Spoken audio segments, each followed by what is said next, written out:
which is taking care of them. This program is for a limited time only. Call United Home Healthcare at 1-855-978-HELP and get paid today. Livernois Appliances and Mattresses Sale and Service, 14040 Livernois Avenue. Used washer or dryer, only $125. Used refrigerator or stove, only $150. Brand new mattresses, wholesale price. Twin set $139, full set $199, queen set $229, king set $349, brand new. Delivery start at $25. Call 313-883-4444. Come to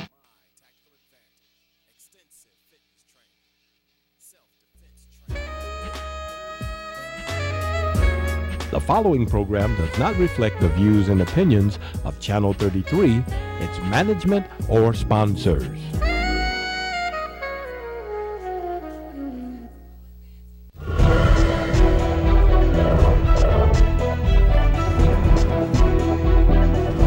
You're watching Power Talk on your community TV station, UHF TV 33, Detroit, Highland Park.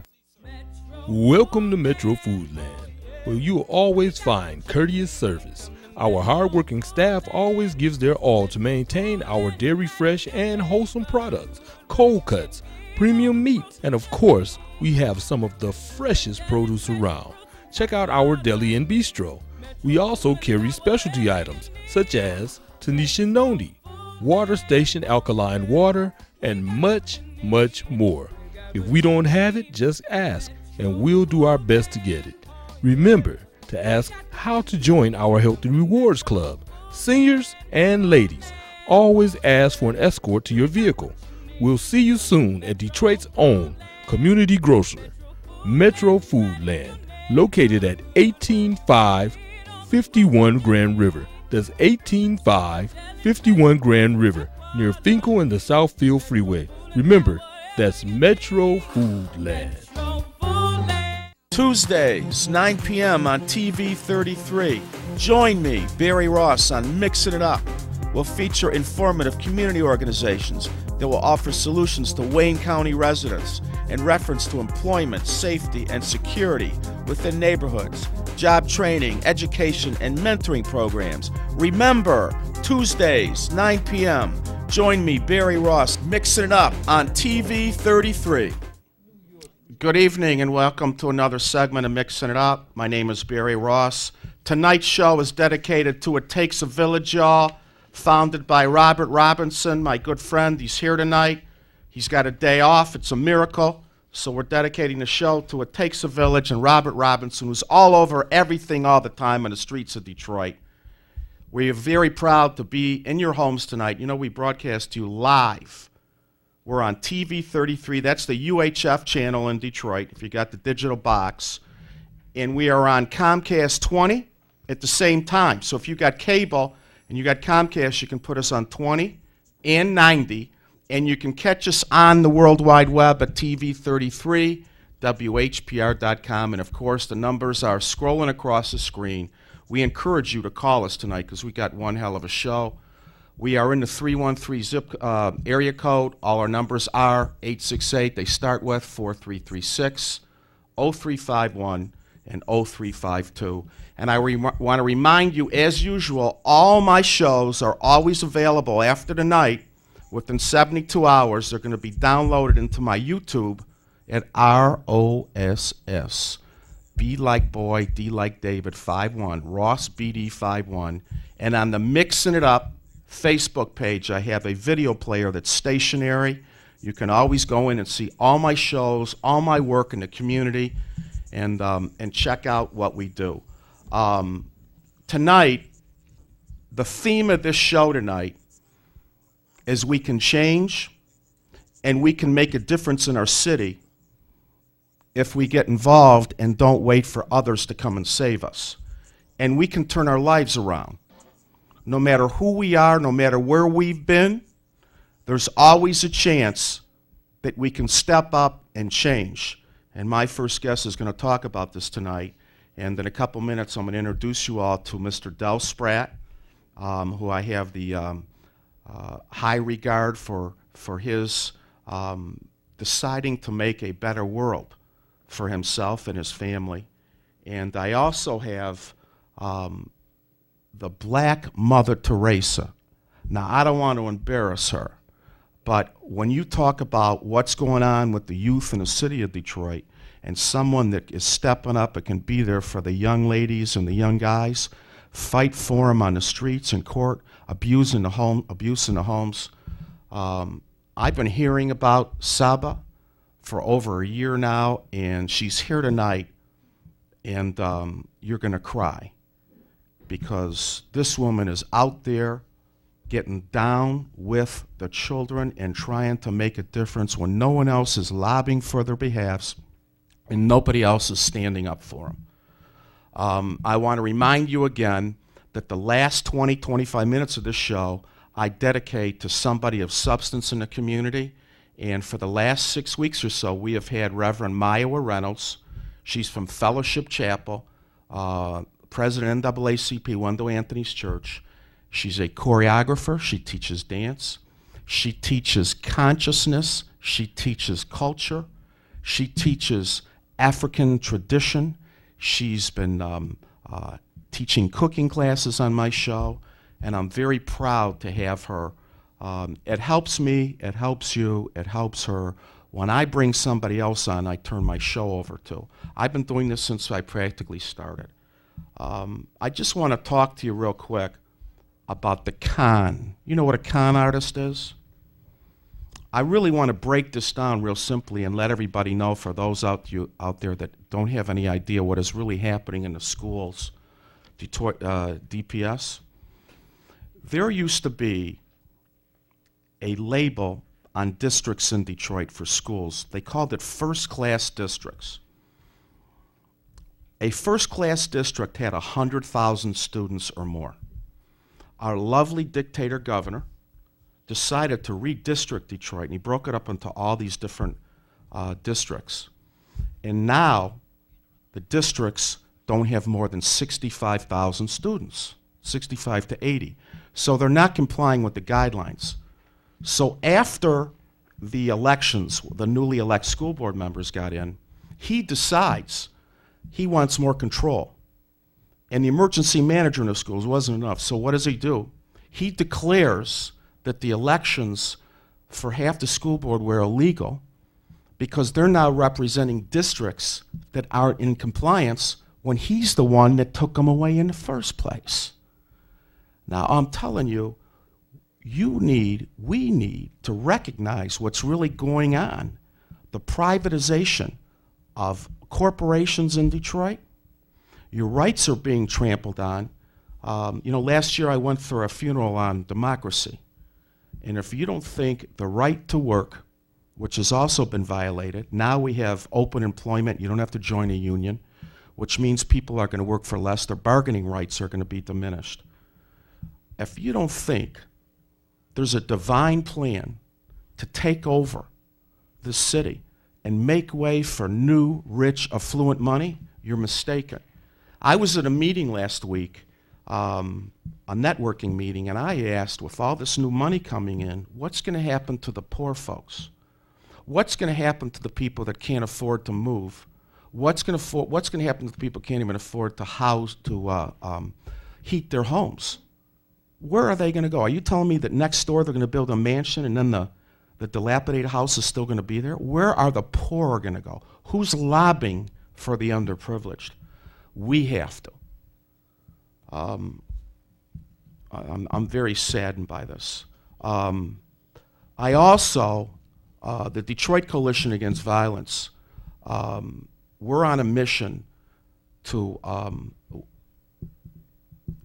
garner support for dozens and dozens of men and women to join us in nightly patrols all over Detroit. We have a police force, in my estimation, that is invisible. And they're not always there for us, nor is EMS, by the way.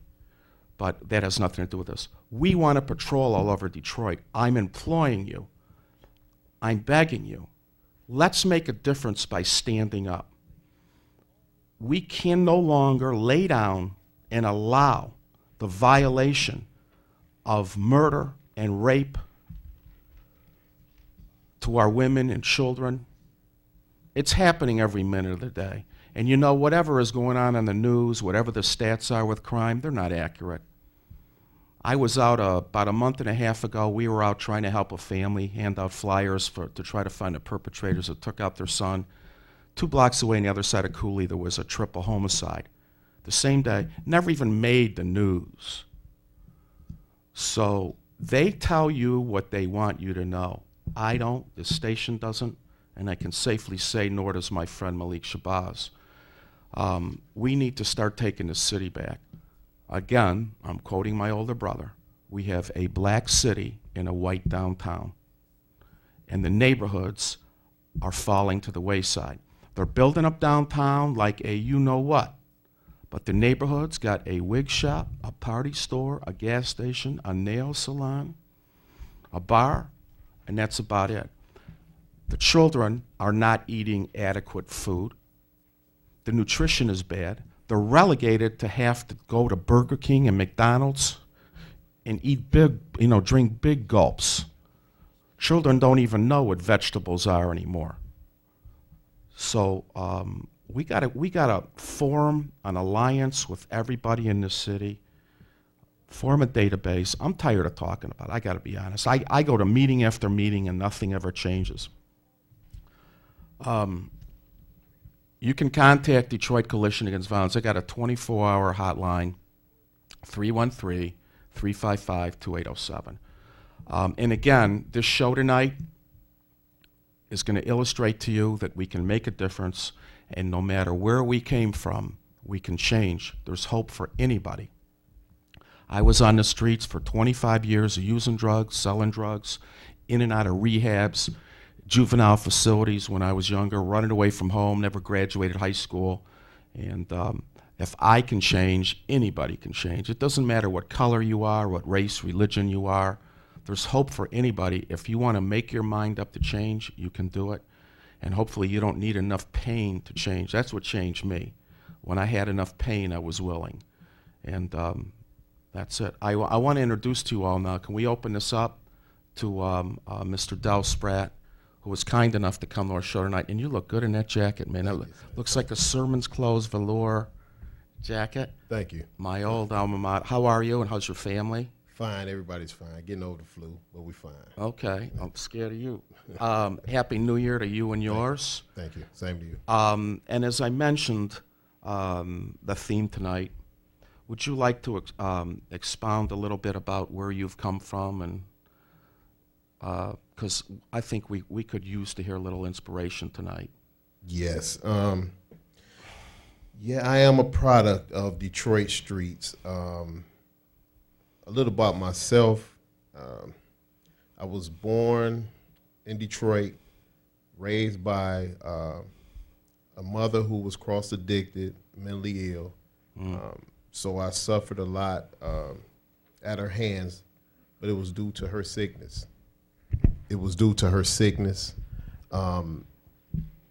So with that said, I mean, I experienced a lot of abuse as a young man at a young age. Also, the neighborhood I grew up in, deprived, low class, poor. So I eventually got into the street life of existing within the inner city, thinking that's all I can do, not realizing that I could do more. And it landed me, as a result, 20 years in prison from early 1987 till 2006. It wasn't until, I would say, maybe 14 years into serving that sentence that I had an aha moment. I realized I had a dream, actually, and I talked to a friend of mine to try to get a clear understanding of this dream. And I dreamt that there was a guy, I was at a movie theater, and there was a guy continuously standing up in my way, and I couldn't see the movie. So I was like, man, sit down. You know, I was getting irate in my dream. Sit down. You know, you're in my way. I can't see the movie. eventually the guy turned around and it was me. So I didn't understand that. I mean, it was kind of crazy to me. I didn't understand. So I'm talking to one of my mellows, and he said, man, I'm going to tell you. He said, it sounds like to me that you in your own way. You're preventing your own success. And I couldn't understand it. You know, we had to continue to go over it. But I started to realize, I said, well, man, you know, maybe he has something. Maybe there is some truth to that. And I started thinking about the dog who chases his tail all day until he becomes tired. He falls, he gets up, and he chases his tail some more because he don't realize the very thing that he's chasing is a part of him. I was looking for freedom. I was looking for love. I was looking for all that during my incarceration. And I was trying to write females and trying to reach out to family to get this love and this respect that I thought I needed, when all the time it starts within self. So once I realized that, I started to understand, I started to mature. So at that point, 2006, when I paroled out, I made a change. It was a significant change. My life would never be the same. Drugs or gang violence or just unnecessary violence and meanness and trying to impress others, all that stuff faded away. What was more important, my child, helping my mother become well, trying to assist my brother in getting out of the game, my younger brother, who I lost, God rest his soul, to violence in May 2010. I had to funeralize my brother and my mother. My mother passed away the next year. But I was able to introduce some different thoughts to my brother. My son is doing well now. My grandson is doing well. So, yeah, it was a lot of pain involved. I agree with you at the top of the hour. You said you talked about pain, and pain assists in change. For certain individuals like myself, pain was essential to change. Yes, sir. It's a good thing you had that dream. Did you find yourself? I know in the course of my life, I blamed everybody all the time. Every bad relationship I had with a woman, it was her fault. Every time I got into a problem, had a problem, it was always, I never would take any responsibility. I justified everything. Did you find yourself, and did you find yourself bitter in prison? I mean, I think I would. Most guys got to be. Bitter is not the word. Bitter, angry. You got to understand also a little racist, because the majority of staff were of another culture, and they were of another mindset. So it's almost as though the prison system sets out to produce a monster. I mean, I've seen it. Recidivism rate alone tells us what's going on. The people that continue, it's a revolving door. Yes. It's a business. People need to recognize prison is an industrial complex. It's a profitable, big-time business. Big time. And the thing is, there was never, during my parole process, the process of my going through the groups and all this stuff, preparing for parole, possibly, there was never, it was unheard of for you to even think about a parole if you didn't have a GED. Well, now I'm a case manager. I work with ex-offenders, the mentally ill, Cass Quarter area. I work with some of society's quote-unquote outcasts. And a lot of the guys that I serve to assist to get on their feet and get them services, I noticed that they are paroled without any education. No GED, no nothing, not even the basics of the tools. So times have truly changed. And it truly, you can truly see now that this is a business. Mm-hmm.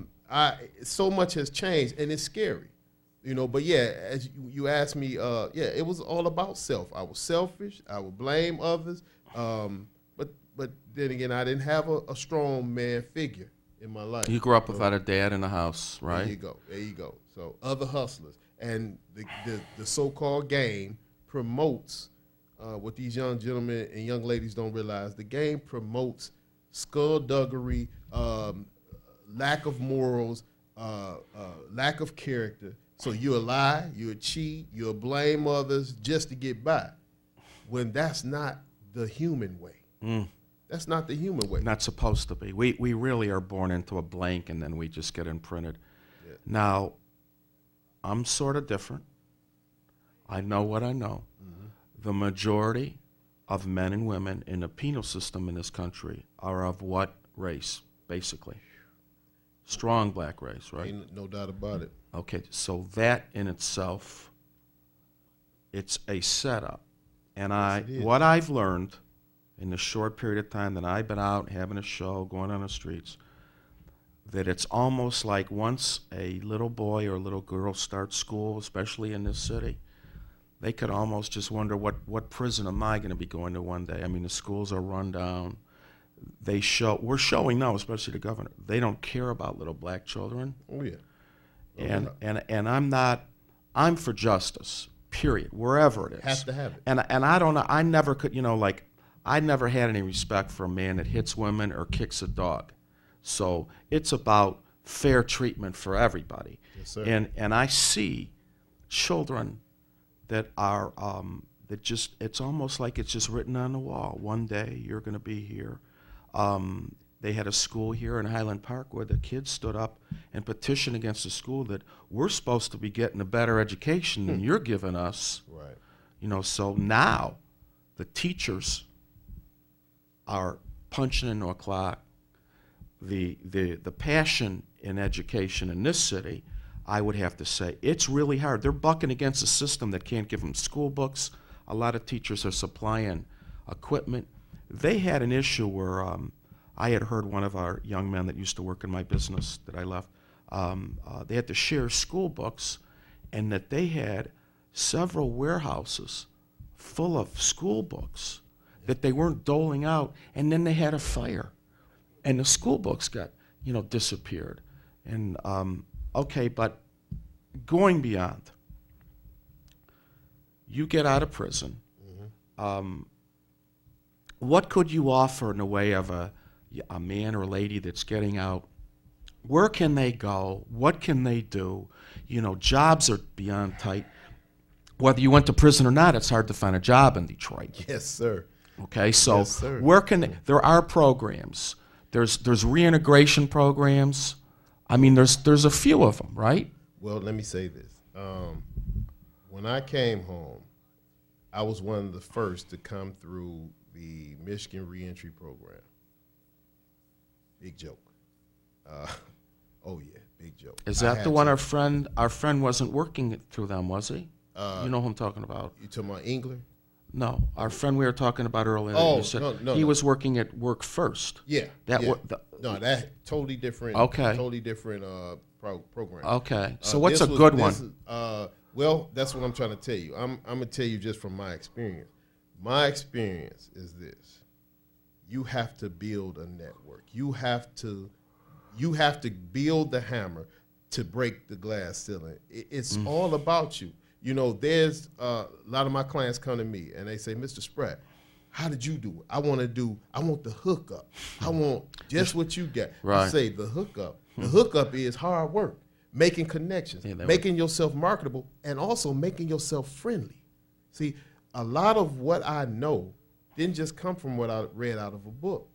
I haven't even been home a fraction of the time that I was in prison. How long have you been home? A little over 5 years. And you recently, I just want to tell everybody, you're married? Yes. You got happily married? Yes, beautiful wife. And you have a son previous, obviously. Yes. And you have a beautiful wife, and if she's watching the show, you want to say hello to her tonight? Baby Beautiful. girl. Yeah, so my thing is, and I must say this, you spoke on my wife. It's a combination of things. I was fortunate enough to meet a lady who was willing to give me an opportunity. My wife never thought about dating a man from prison, much less a man who had a homicide. So, and I can understand that. But you were friendly. Friendly, very friendly. And so here it is. I got the right woman in my ear. Okay, here's the combination. I got the right woman in my ear.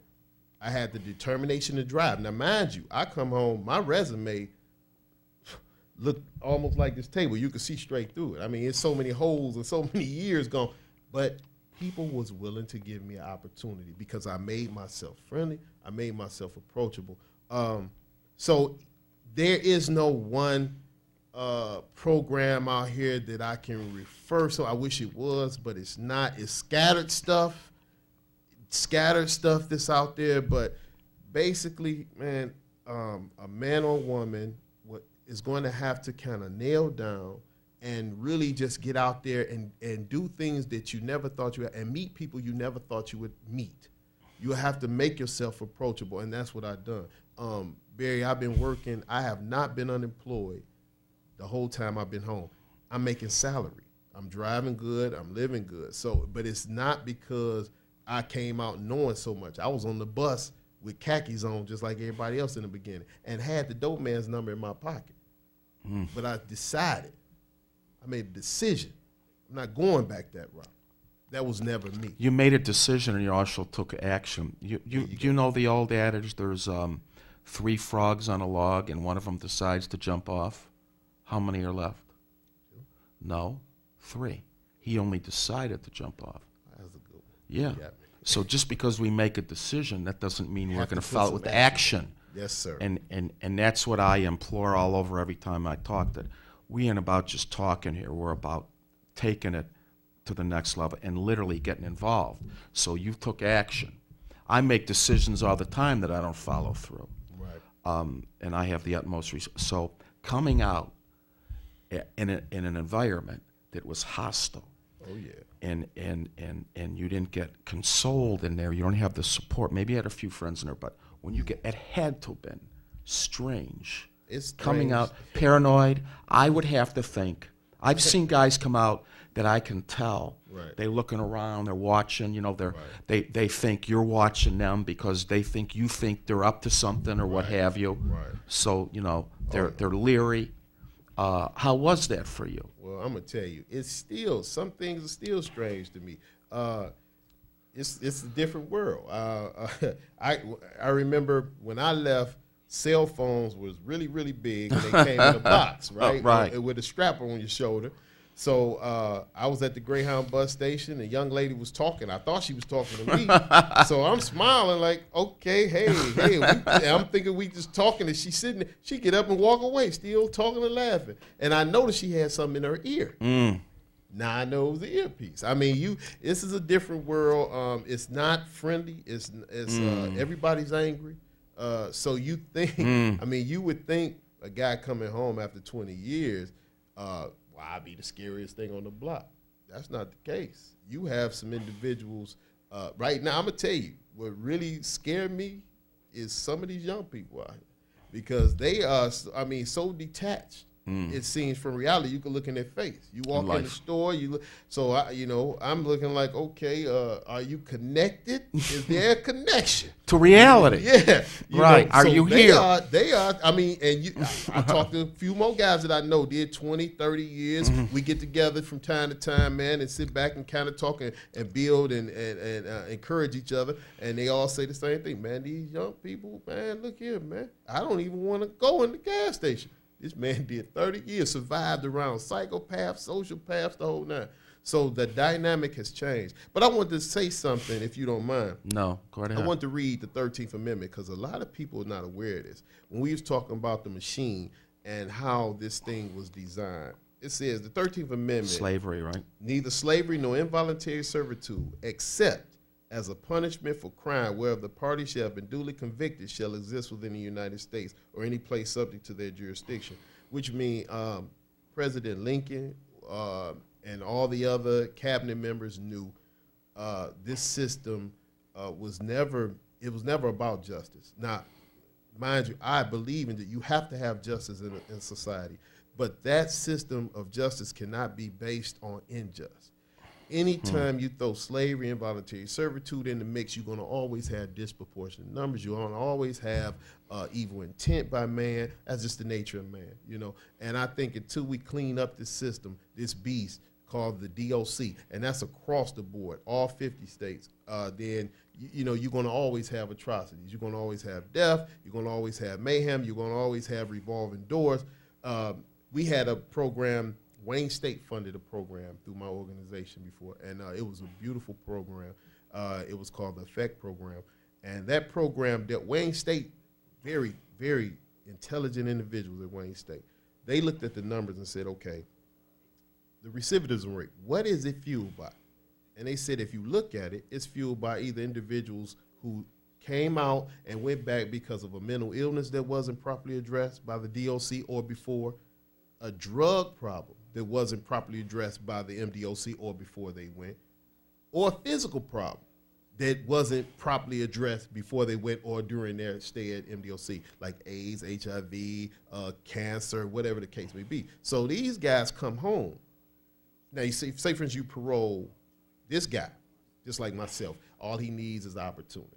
No physical problem, no mental problems. All he needs is opportunity, he'll be off and running. Then you parole this guy. What do you mean opportunity? For what? Exactly. Like I'm saying, this you have two different individuals. One individual don't have any drug abuse problems, no physical problems, no mental health problems. So all it is, he's paroled. All he needs is just a chance. You know what I'm saying? He can complete his parole. He can move on and have a productive life. Then on the other hand, you parole this other individual who have two or more. Say for instance, he has substance abuse issues and cancer. You don't have no medical insurance or anything, right?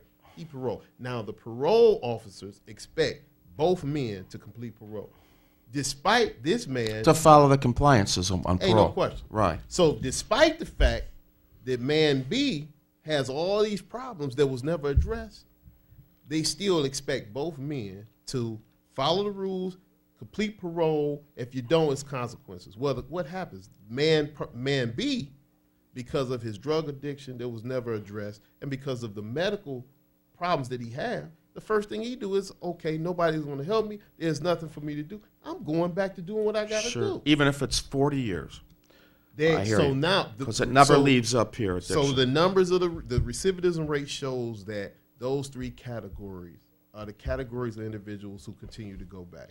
And that's unfortunate because majority of cases is based on drugs or drug money or, addiction. So there is it's a machine. They know that.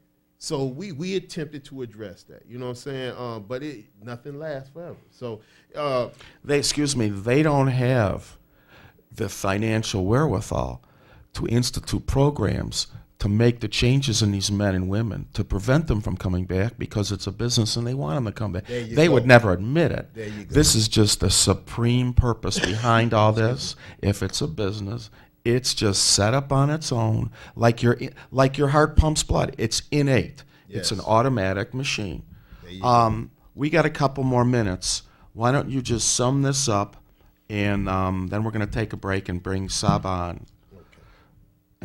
And you're a great guest, by the way, and I appreciate your honesty. Thank you. I appreciate your honesty. Thank you very much.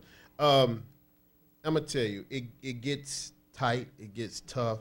I suffer from post-traumatic stress disorder because of the time I did. So I see a therapist, and I encourage anybody, if you did a year to 30 years, talk to somebody. That's important.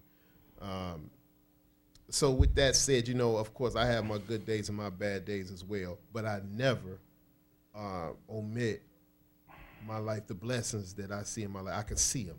They're tangible. I can see the blessings in my life. You know what I'm saying? I mean, I would never overlook that. And the days that I do forget, I got a wife who will not let me forget. Oh man, and I'm happy about that, because some days I can forget. Man, I get the whining. Oh man, this job I got. Oh man, and the first thing she says is, well, just think back 6 years ago. What was you saying then? Yeah, how'd you like the food then? Okay, we're proud of you, and I know I don't know, but I know what I go through, and I haven't been to prison, that making a choice, even today, to do the right thing sometimes is a hard thing. Yeah, but it feels so good. And yet, most of my pain comes from my resistance to what is. Right. That's a quote by Buddha. I can't take credit for that. He says, most of man's misery and suffering comes from our inability to accept what is. And I have a hard time accepting. I'm 61. You're in your early 40s.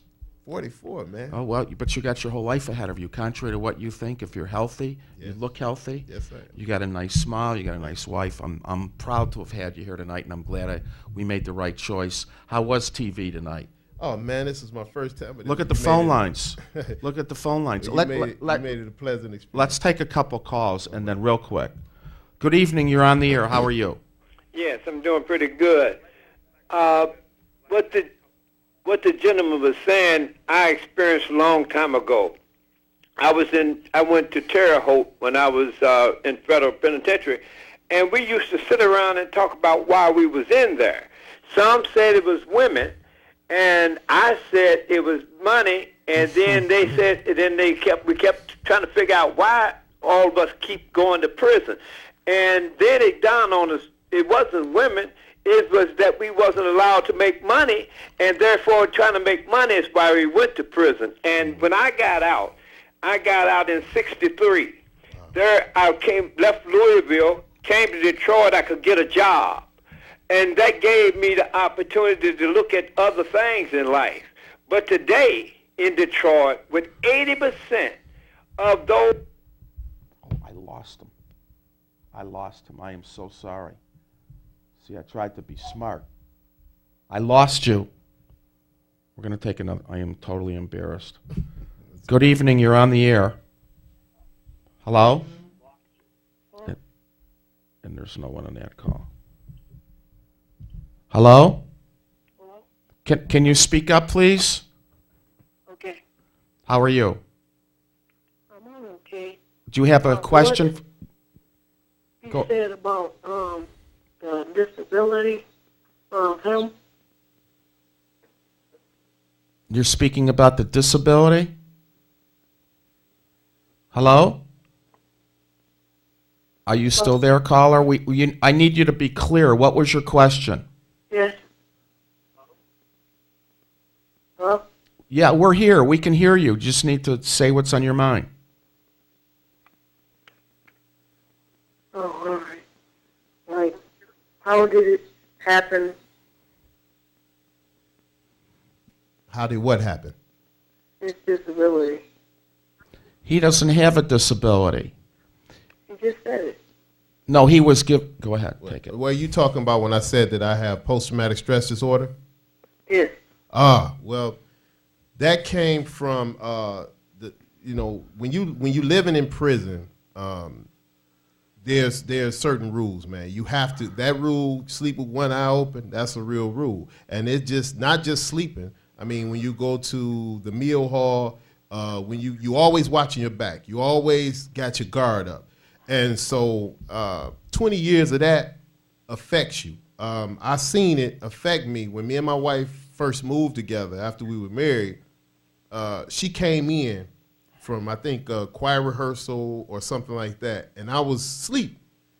She came and kissed my face. Now, I woke up, and I seen her face. I remember this. I seen her face, but I couldn't recognize her. And I didn't know this, but she had jumped back towards my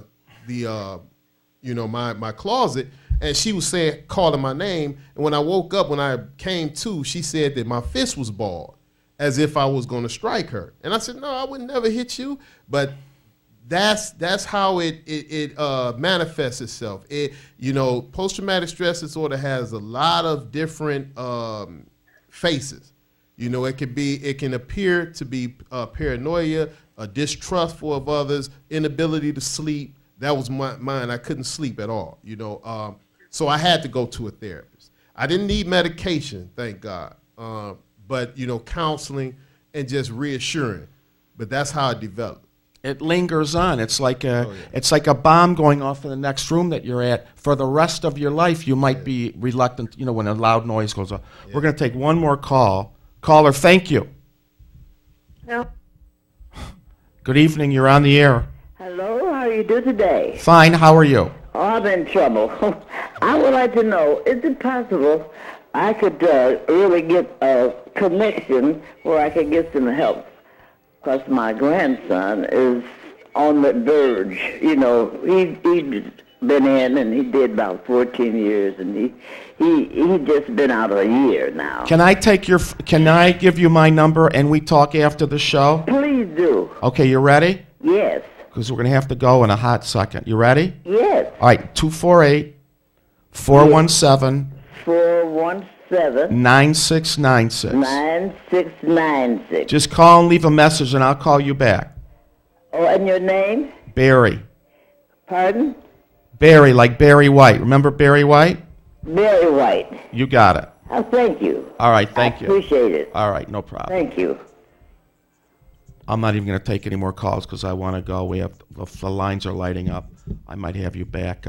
Thank you very much. I can't say enough. I wanted to get into more of these issues, but I want to get Saba on. We're going to take a quick break, and we'll be right back with Miss Saba. Just staple. All right, we'll be right back. Wow. Happy New Year, Detroit. My name is Emmett Mitchell, and I'm the Executive Chair of the Milestones Agency of Metro Detroit, and I would like to invite you to the Black Male Leadership Conference 2013 here at the Virgil H. Carr Center, located at 311 East Grand River in beautiful Paradise Valley. At the conference, you can expect lunch, workshops, speakers, and a plethora of community resources aimed at allowing African American males to flourish in the areas of leadership, education, and individual well-being. There are 3 ways to register for the conference. The first way you can register for the conference is to come down to our office located at 19321 West Chicago in Metro Detroit and get our registration form there. The second way that you can register for the event is to text the letters TMA to number 50500. That's TMA to the numbers 50500. And the third way you can register for the conference is to go online and visit our website, themilestonesagency.org, and you can register there. That's themilestonesagency.org. For more information on the Black Male Leadership Conference for 2013, you can give us a call at 313-444-2055. That's 313-444-2055. Thank you, and we hope to see you there. 1,000. And right now at Sermons, you can buy 1 and get 2 free. Not 1 suit, but 2 free. Buy 1 suit, bring 2 friends. Buy 1 suit, bring 2 relatives. Buy 1 suit, get 2 free. Bring your pastor, your boss, your teacher. Buy 1 suit and get 2 free. Sermons with 90 years of experience, carrying jeans, exotic skin shoes, sets, shirts, leathers, sweaters, everything for the well-dressed man. Buy 1 suit, get 2 free. Sermons on Randolph in downtown Detroit. We interrupt this program to bring you a special bulletin. Did you know that there are over 100,000 abandoned homes within the city of Detroit? If you are tired of abandoned dangerous houses in your neighborhood, please support the Greater Detroit Restoration Project. Please make all checks and money orders payable to the Greater Detroit Restoration Project. The mailing address, 17301 Livernois, Suite 405, Detroit, Michigan, 48221. All donations will help fund the expense of boarding up abandoned homes within the city of Detroit and Highland Park. For more information, contact Barry Ross at 248-417-9696 or Minister Malik Shabazz at 313-646-3375. Everybody calls me Miss Saba, though. That's funny. Good evening. Welcome back to Mix It Up. I humbly apologize to any of my callers. I could not take all the calls, and I disconnected a gentleman. And I want to say my personal phone number again to anybody that I disconnected you. It's 248-417-9696. That's my cell. So I apologize for disconnecting you. We have a wonderful, I'm not even a caller, a guest. She's family to us in Detroit. Saba. Tell everybody your full name. Saba Gabrai. Gabrai. Mm-hmm. How are you this evening? Wonderful. I have been trying to get you on this show, and I am so glad. We met by happenstance last week. Yes. Thank you for coming. I prefaced my introduction with you earlier about the Black Lady Teresa, Mother Teresa, and I don't mean to embarrass you, but I only hear your level of devotion and passion to the youth. Let's open that up and take it from there and tell everybody what you do. Yes. I wear so many hats. I wear quite many, yes. And currently I work with foster youth that are aging out of foster care. I have always been able to have family members and community that was very uplifting and supportive to kids. So it's been amazing to know the other side exists, and some of what you were talking about with your previous guest as far as how human beings have continued to degrade themselves in so many different levels and ways. And it's not just the system, it's also the mindset of the community that allows it. And that transfers to kids, because we talk about adults who make it to prison. Now, how about the kids? And which is what's scaring even the men that have served years, you know, in detention centers. They come out and they are terrorized, and they should be, by the disconnected youth that have not been raised by anything that's loving, by anyone that's interested. So the level of that is so huge that there is not going to be a way for human beings to maintain the kind of dignity, the kind of thing that allows them to say, I am a human being, if this continues the way it has. I just want to ask you, you Yes. almost make me cry just listening to how you references, but you made a statement, I think, when we were talking. How many homeless children would you say there are in Detroit that you're aware of? What kind of figures are there? Homeless children.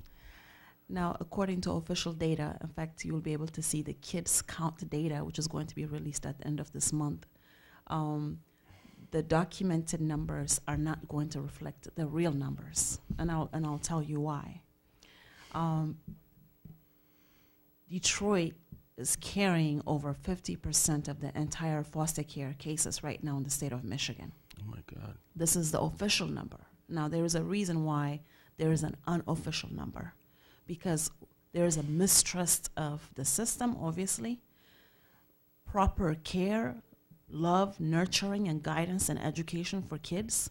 So people try to survive and make it on the street. And those that really need help and want help can't connect to anyone, because you're looking at children who are having difficulties because they are trying to lean on family members that do not have the resources to support them.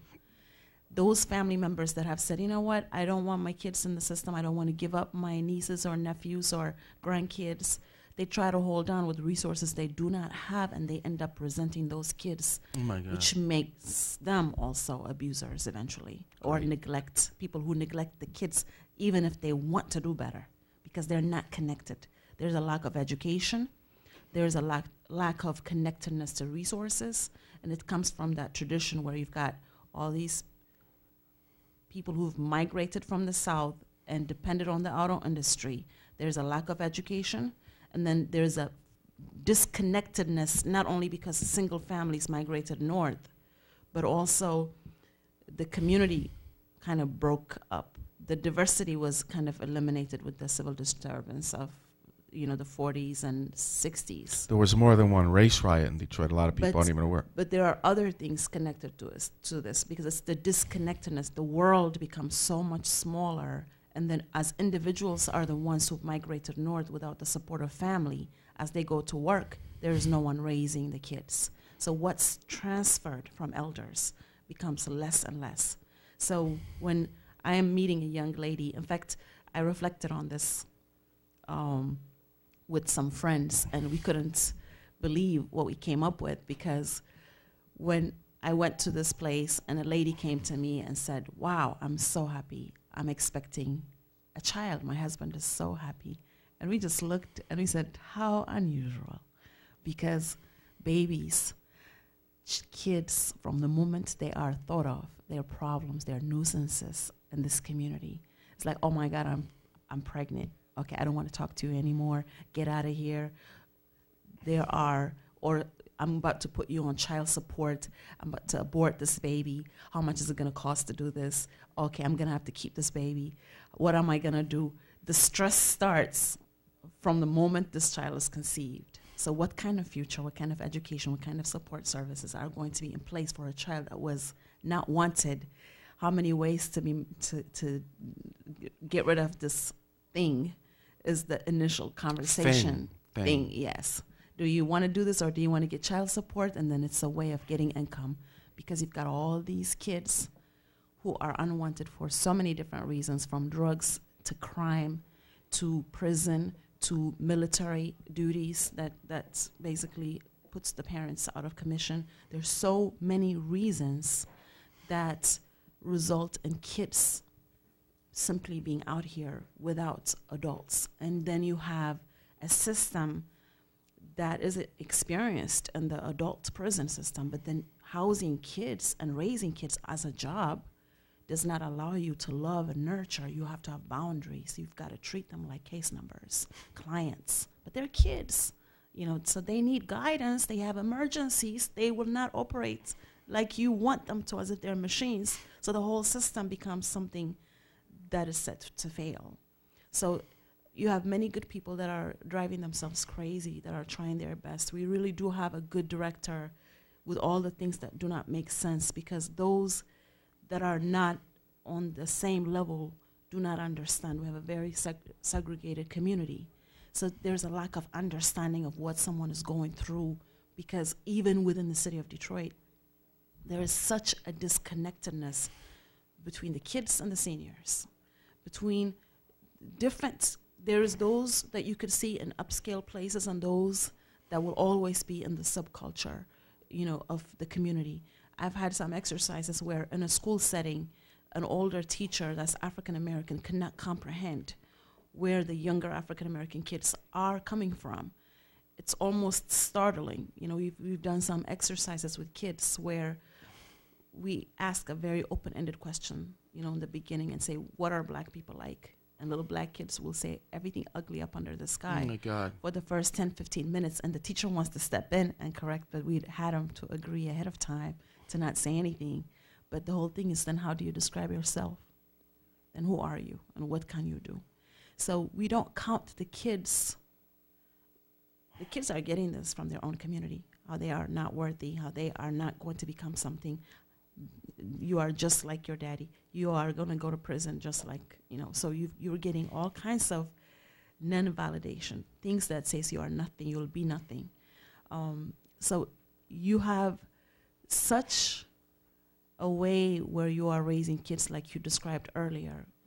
Kids are basically trained to become nothing and to go into becoming nothing. So you're robbing them of what they could be. Thank God, you are You're robbing them. You are so eloquent with this, and I could just burst out. Let's take a call. Absolutely. And that was so eloquently put. I mean, the President of the United States needs to hear this. Mm-hmm. Good evening. You're on the air with Saba. How are you? Hello? Okay.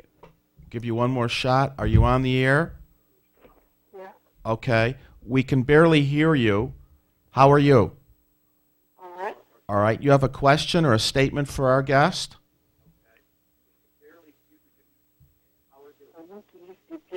You know you called into a TV show, right? Yes. Okay. What was the reason you called? You want to talk about it? Mm-hmm.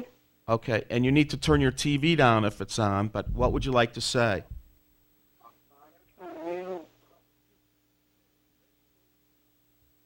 Hello? Hello? Yeah, if I need to take another call, do you have something you'd like to say before we go, or are you good? Maybe. Did you hear that? Okay. All right. I'm gonna let you go. Okay. Thank you for the call. Good evening. You're on the air. Hello. I was just listening to your program. How you doing, Barry? Fine, thank you. How are you? Good, good. You know, as I listened to her, what's your guest's name? Saba. Beautiful, beautiful name. Beautiful person, too. Yes, that's for sure. But as I listen to you, you are so right in the disadvantage of our children. And not only do they have dysfunctional homes, But when they get to the so-called education, within the education system, they are bombarded even further with information that's telling them that they can and they cannot do, or they're putting limitations on them and not allowing them to be independent of making good decisions for themselves, as if the message is coming across that they're not intelligent enough to have a certain, have their own ideas, and give them some room to be who they are. And they're bombarded, like you said, with negative impressions of themselves. And it's so misfortunate. It's so unfortunate that they have to leave a dysfunctional home setting and go to an education, so-called education system that, you know, it just like throwing salt on the wound and is causing more damage than good. They have people and teachers in place that can't even relate to the dysfunctional mindset that the children already have while dealing with those, misfortunes in the home. Yes. Yes. So it's overbearing and it's so hurtful. It hurts to see and to hear, because I listen to a lot of children and I have teenagers around me a lot, and they tell me how they are treated in the schools. They've already been given this, mindset that they're dangerous.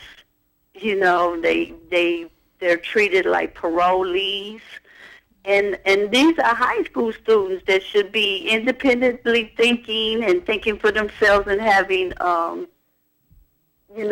opinions. Yes. And it just seems like they limit them and they limit their intelligence, and they don't stimulate their intelligence and encourage. They don't their care about creativity. them. So I don't understand it.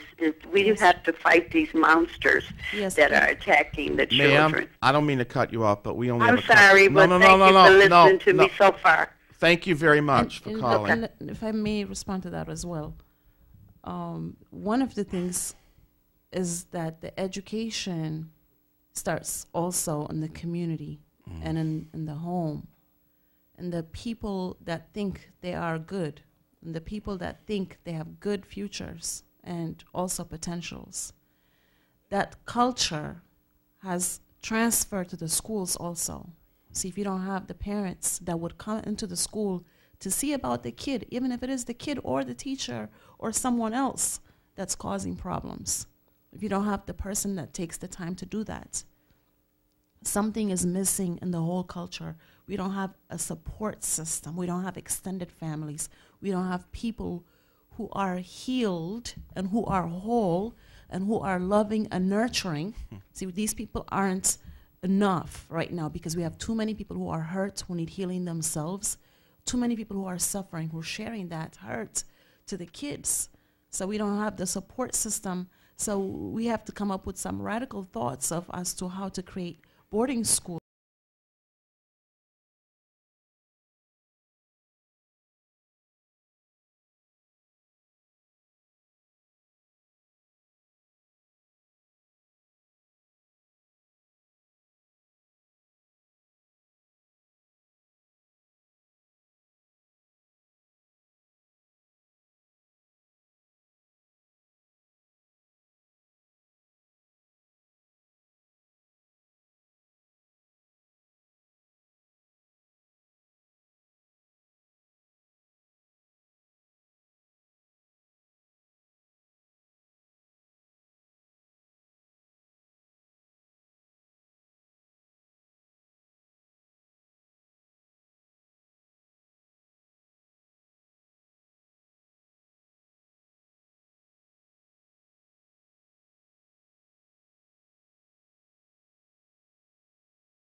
Yes, they can email to bluetowninternational@gmail.com. So can you repeat that slowly? Yes, Bluetown. Bluetown. Yes, Bluetown International. At Gmail. All one word, bluetowninternational@gmail.com. Okay. All right. I'm gonna bring my next co-host on. I can't thank you enough. You are Thank you beautiful. so much for having me. You are Very beyond gracious. a lovely human being, and this city's lucky to have you, believe me. And I hope this is just the beginning of a long relationship with you and the show and work that we do.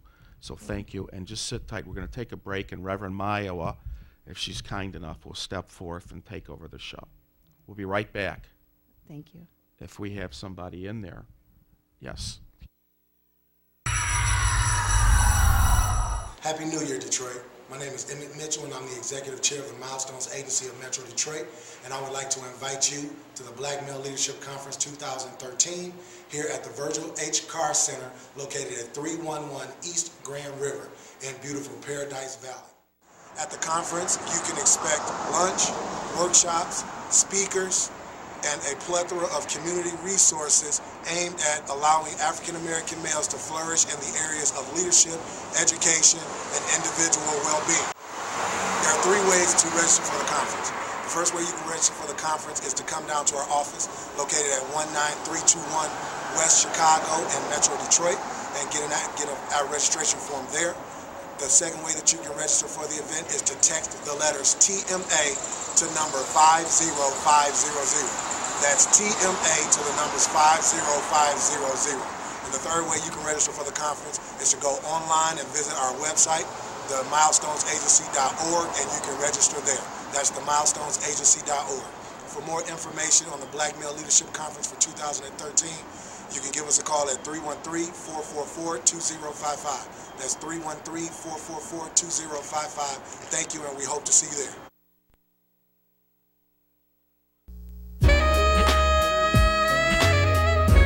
The following program does not reflect the views and opinions of Channel 33, its management, or sponsors.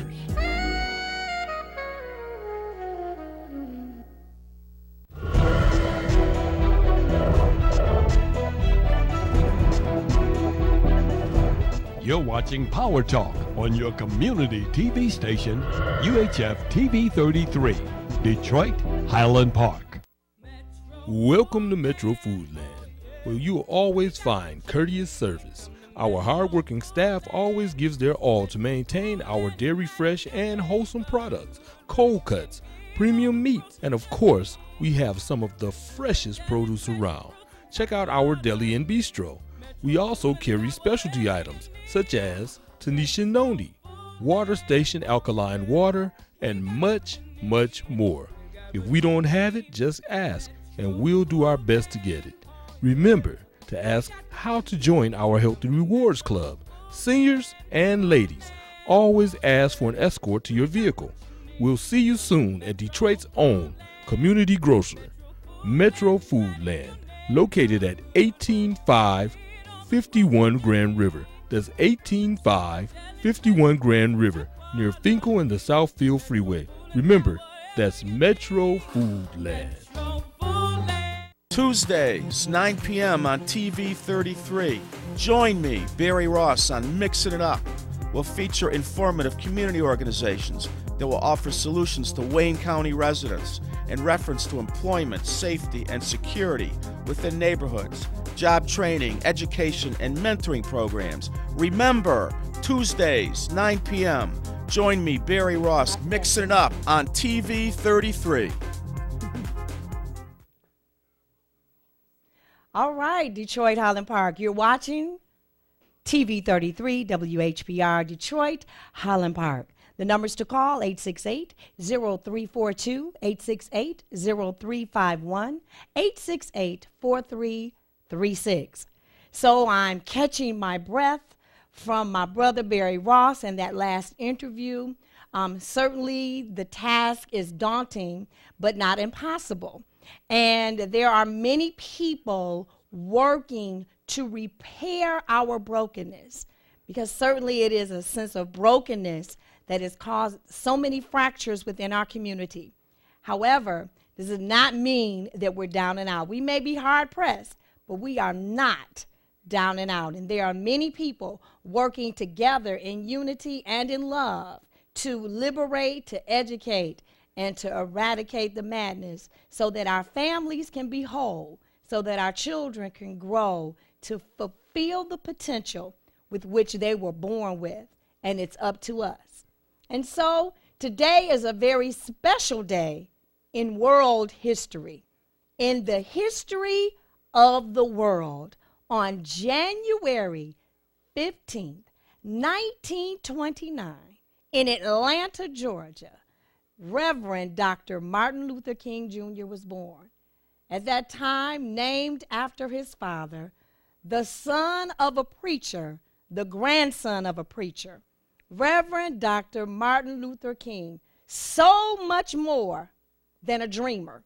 I know often as we have become accustomed to the national holiday, we are inundated with speech after speech of his I have a dream. But Dr. King was a doer, a worker, a committed man of excellence, a Morehouse man at the age of 16. So when young men come to my office with excuses, I tell them, you know, Dr. King was at Morehouse at 16. So there are no excuses. We can do what it is that we will if we would work together to support and nurture. Dr. King, a man of substance, he became an ancestor on April 4th in Memphis, Tennessee. Murdered by hatred and violence, yet he stood for peace. He was able to sit at the table with the Citizens Council and keep his peace.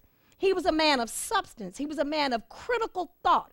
He was a man who said, we want all of our rights.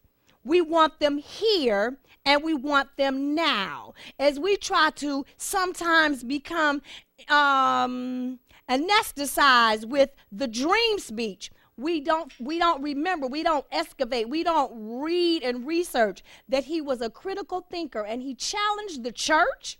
He challenged the church to be about the business of liberation, justice, and peace. He challenged the church when it came to speaking critically about the school system. And look at us.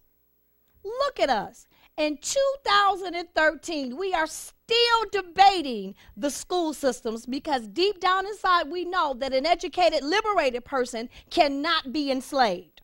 And so, in 1955, Brown versus Board, and he challenged the community because it was 67, and they had still not moved on desegregating schools. Desegregating meaning making them equal. Most people think that it only means that white and black children will go to school together, but the black children wanted equal access to quality teachers, certified, educated teachers, to quality textbooks, to technology as we would in our time. And so here we have, I want to give honor, as I think about this, to my brother who is an ancestor, who won the first Northern fight. It's called the ex facto segregation in Pontiac, Michigan, because the lawyers from Cincinnati came to Pontiac to prove that Pontiac School District was segregated because of housing, and therefore that wasn't against Brown versus Board of Education. But my brother proved them wrong, and his life was risked. They gave death threats, but he desegregated Pontiac Public Schools, and Pontiac Public Schools became the Northern, it was called ex facto desegregation. Because we would use rules in the North to say, well, we're not segregated because of race. We're not segregated. You don't go to different schools because of your color or because of your heritage. It's because of a zip code. So now we have this new thought about school systems, how schools are run. And I'm telling you that if we don't band together, we don't demand and insist the best quality for our school. You heard the young lady talking about what's going on some of the schools today. That's not what we fought for. That's not excellence when the children are being policed and not taught. So we have to really examine ourselves, as Dr. King did, through critical thought, through critical analysis of the situation. And he was eloquent in using the Hebrew Bible, the Old Testament, the prophets, as well as Christ, to challenge our thinking, to say if we were about love, if we're about justice, if we're about peace, then how can we idly sit by and watch our brothers and sisters suffer? How can we idly sit by and watch the working poor? That should be an oxymoron. How is that a word that we use normally now, working poor? You get up and go to work every day, yet you're unable to sustain and provide for your family. Why? Because laws are being passed so that major companies and corporations and emergency managers could come in and say everybody's going to get a pay cut. But in the meantime, DTE hasn't cut the bill. Grocery store hasn't cut the bill. The gas prices haven't gone down. There is nothing in your expense account that is going down, yet your salary continues to dwindle. Your salary can be cut at the drop of a dime. You live under a system of fear that even if you are qualified, you could be fired at the drop of a dime. That is a new system, my brothers and my sisters, of the same exact thing that Dr. King fought for, and some of the people that are imposing it against us use what Dr. King fought for to get themselves promoted, to get themselves in high places. And look at us. Here we are institutionalizing again Jim Crowism, unequal, separate, and unequal. That's what you're going to have in Detroit if you don't wake up, if you don't speak up. Separate and unequal. Think about it.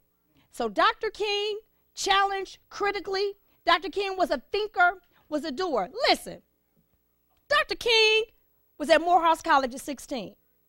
Graduated, got his master's, got his PhD, met his beautiful wife, who was an educated, eloquent opera singer. He had it made. He had a job in Atlanta, in Alabama. His father lived in Atlanta. His father was a pastor. He got his pastorship. He lived in a parsonage. A parsonage is a house that is provided to the pastor of a church. So he had a place to live. He had a beautiful, educated wife. He was starting his family. He could have just minded his own business and lived a fabulous African-American middle-class life. But that was not good enough for him as long as he saw his brothers and sisters suffering. And that is our challenge today. When we achieve education, when we achieve certain goals, it is our responsibility to still care about the least of these. And so Dr. King challenges us still today. He is not just a dreamer. He is a doer. He is a thinker. He wrote several books. If you can't afford to buy them, go to the library and check them out. Read his thoughts. Read how he challenged. And that's what bothers me about today. We act like we can't challenge people, that their thinking is just because they've been given all power in the state. They haven't been given all power in heaven and earth. Last I knew, Jesus had that. So we are not willing to critique or to challenge their thinking, even when what they're doing is wrong. There are children today in the 7th and 8th grade that were told their school will be closed in September. Their parents have been thrown into a tizzy. They don't know what to do. How are they going to prepare and get ready for high school? Where would they go to be able to take the test to go to the few great schools that we have left in the city? Well, let me tell you something. When I grew up in the city of Detroit and I went to Detroit Public Schools, by the time I went to Detroit Public Schools in '67, was 90 to 100% African American. And we had fabulous teachers. And do you know I was an adult before I realized that January 15th was not a national holiday? When I realized that Congressman Kanye was trying to get a bill passed, because my public school teachers taught us about Dr. King. My public school teachers had assembly and taught us and empowered us. We have a caller on the line. I'm going to try to get this. I don't see a green button. There's no light. Caller, are you there? All right, caller, are you there? You're on the air. You may speak. All right, here we go. Hello, caller. You want to chime in? This is Myowa. I pushed the green button. Caller, are you there? Yes, it is. Okay, I'll keep talking. You could call in. I'll stop talking when you call in. I just want to talk about how I grew up in the city of Detroit, and I didn't know that January 15th was not a national holiday. Should be a worldwide holiday. A great man, a critical thinker, a hard worker, not just a dreamer, but a doer of God's will. Someone who understood his purpose and was willing to risk his life for his brothers and his sisters. All right, I have this CDs that I like to play this time of year for my children to listen to so they can hear him. This particular excerpt we're going to play is Dr. King talking about the church and challenging the church to be critical and to be true to its creed. He's challenging the church in its lackadaisical attitude when it comes to education and enforcing that all children should have access to equal education, equal access, because we all know that education is a great equalizer. And so we understand why certain people are kept out of the loop of a high-quality education. But I just want to share these few words from Dr. King because I want us to celebrate him. I want us to think about him. I want us to let our children know how they can model him and that he is so much more than a dreamer, but he's a doer. And that's what we need to be about. We should have big dreams, we should have big plans, but we should be willing to put our work and our effort, and as Dr. King says, your very life. It is when you found your purpose, when you will be willing to give your very life for that thing. And he died fighting for garbage workers in Memphis, Tennessee, for fair wages, that they deserved to be treated like men and given a fair wage for a fair day's work to provide for their families. Listen now. In the final analysis, the church has a purpose. The church is dealing with man's ultimate concern, and therefore it has certain guidelines that it must follow. Now, I wish time permitted me to go into every aspect of this text, but I want to just mention a few. Let us first think of the fact that if the church is following its guidelines, it seeks to heal the brokenhearted. Now, there's probably no human condition more tantalizing than a broken heart. You see, brokenheartedness is not a physical condition. It's a condition of spiritual exhaustion. And who here this morning has not experienced a broken heart? I would say brokenheartedness comes basically from the trying experience of disappointment. And I don't believe there are many people here this morning under the sound of my voice who have not been disappointed about something. Here is a young man or a young woman dreaming of some great career and setting out in school to try to make that career possible, only to discover that they don't quite have the mental faculties, the technical know-how to achieve excellence in that particular field, and so they end up having to choose life's second best, and because of this, they end up with a broken heart. When the church is true to its guidelines, it sets out to preach deliverance to them that are captive. Now, this is the role of the church, to free people. This merely means to free those who are slaves. Now, if you notice some churches, they never read this part. Some churches aren't concerned about freeing anybody. Some white churches face the fact Sunday after Sunday that their members are slaves to prejudice, slaves to fear. You got a third of them or half of them are more slaves to their prejudices. And the preacher does nothing to free them from their prejudice so often. Then you have another group sitting up there who would really like to do something about racial injustice, but they are afraid of social, political, and economic reprisals. So they end up silent. And the preacher never says anything to lift their souls and free them from that fear. And so they end up captives. But you know, this often happens in the Negro church. You know, there are some Negro preachers that have never opened their mouths about the freedom movement, and not only have they not opened their mouths, they haven't done anything about it. And every now and then you get a few members. Make it plain. They talk too much about civil rights in that church. I was talking with a preacher the other day, and he said his members, a few of his members were saying that. I said, don't pay any attention to them. These are our guidelines. And if we will only follow the guidelines, we will be ready for God's kingdom. We will be doing what God's church is called to do.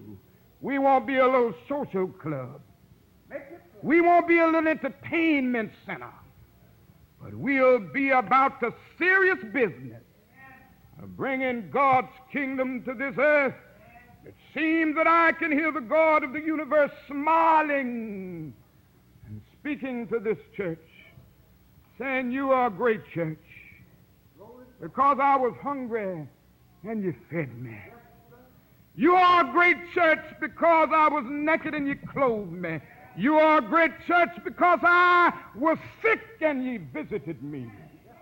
You are a great church because I was in prison and ye gave me consolation by visiting me.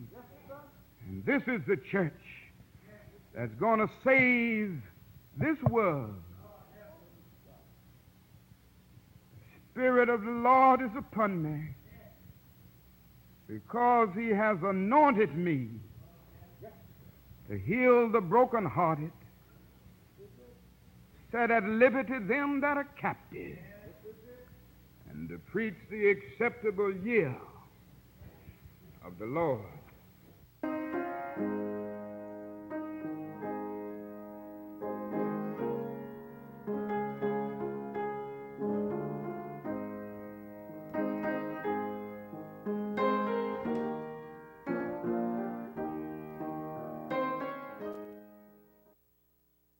Ashe. Dr. King, a man of hope, a man of substance. You're on the air, caller. Yes. I see your enthusiasm and your joy, and it was a joy to hear his voice again.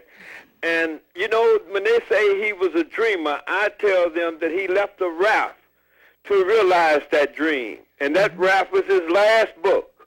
Where do we go from here? Yes. Chaos or Community. And that book was a book on organizing. And one thing we need to do now, when I heard the other talk about the babies filling up these shelters, we must organize, and we must organize in a hurry. Yes. And he says once the land, Dr. King said, once you look at the landscape and it's dotted with a lot of obstacles, then you got to choose that obstacle. And another revolutionary told us how to do it. That's right. He said you take the issues, and you get the main, if you want to get a hold to the whole chain, you got to take all those issues, like school issues, cutting the babies off from cash assistance, not the mothers, the babies off from cash assistance.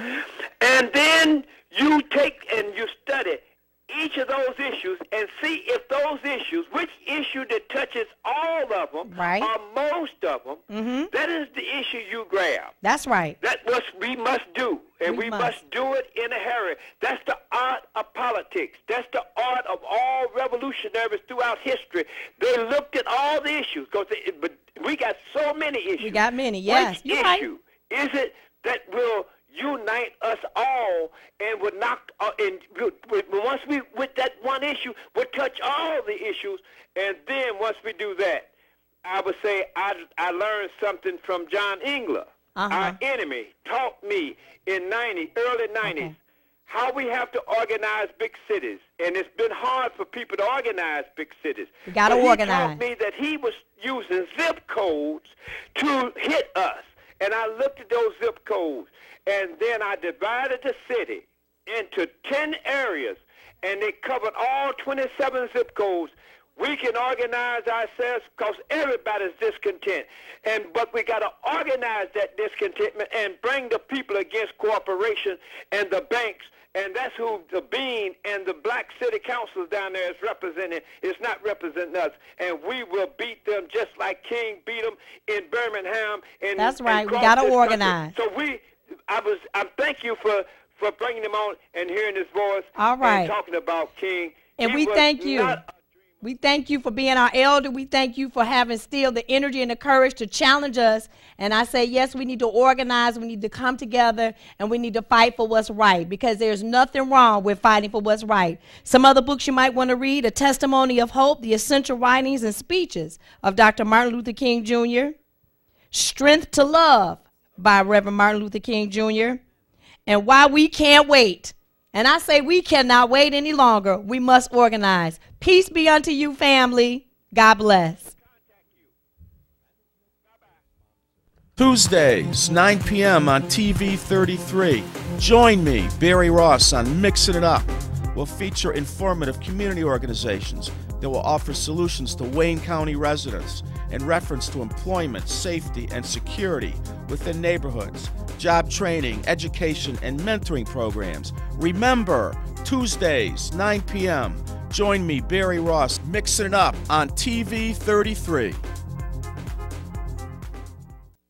1,000 men's suits. And right now at Sermons, you can buy one and get two free. Not one suit, but two free. Buy one suit, bring two friends. Buy one suit, bring two relatives. Buy one suit, get two free. Bring your pastor, your boss, your teacher. Buy one suit and get two free. Sermons with 90 years of experience, carrying jeans, exotic skin shoes, sets, shirts, leather, sweaters, everything for the well-dressed man.